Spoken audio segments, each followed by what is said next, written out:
SoundMind SoundBody alum. It's Khalid Hill. How's it been being back? What have you been up to today? Came back today, just working with the receivers. Trying to keep teach them the details of being a receiver.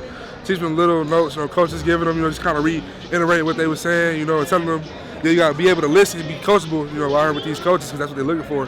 And the players, so just kind of just, relaying what the coaches is, saying to them. So, yeah, pretty much, yeah. Obviously, you're working with receivers, but you're transitioning to be a fullback. How's that transition going for fullback you? It's cool. It's kind of the same thing I was doing at tight end. I was in the backfield, in and out. I'm still doing my tight end thing, just in case I got to go back whenever they call me up. Cleveland needs me to tight end. I can just go right over without no problem. So I'm working both, doing both, So, yeah, I'm doing well with the transition. All right, now I follow you on Snapchat. Anyone who doesn't follow should. You're one of the more, probably the most fun-loving player on the team. Yeah. And you have a huge social media presence. Talk about how you approach social media.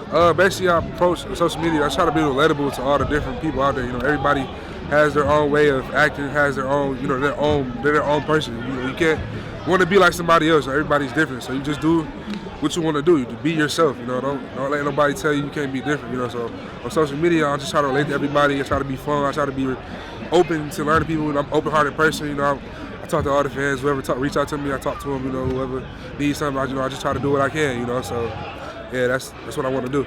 Speaking of social media, your head coach is quite active on it. He's in the news probably at least once a week about something he says on social media. How do you react as one of his players when you see him calling out Nick Saban or calling out the Georgia coach? I love it. It's like competition, Coach Harbaugh is one of those guys. He's willing to do whatever other coaches are not willing to do, He's going to do that, go that extra mile to show you, I want to be your coach, or I want to do this, or I want to show you what you got to do to get on my team, So any player who sees that wants to come to that university because they see that he's reaching out to the players. He wants to be a part of their lives.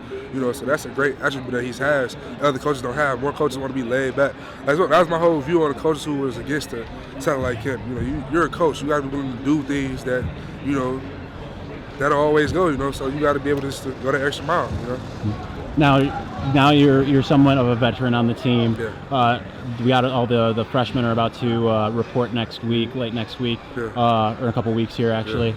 How do you look at that? Do you come at it from like a leadership role? Do you look to mentor any of those players? Well, I'm not one of the spoken leaders on the team. I'm more one of those guys who's laid back. You come to me on the side note, say, Khalid, I need help with something. I'm free to talk to you and let you know what's up, and let you know what you need to do to get better, and also, learn things from the guys who are becoming freshmen, that, you learn things, once you're teaching a guy something, you learn things from them, Like one thing I learned is that you can't coach everybody the same way because everybody don't respond the same way. So you got to be able to switch up, the way you coach somebody or the coaching style you bring to the table.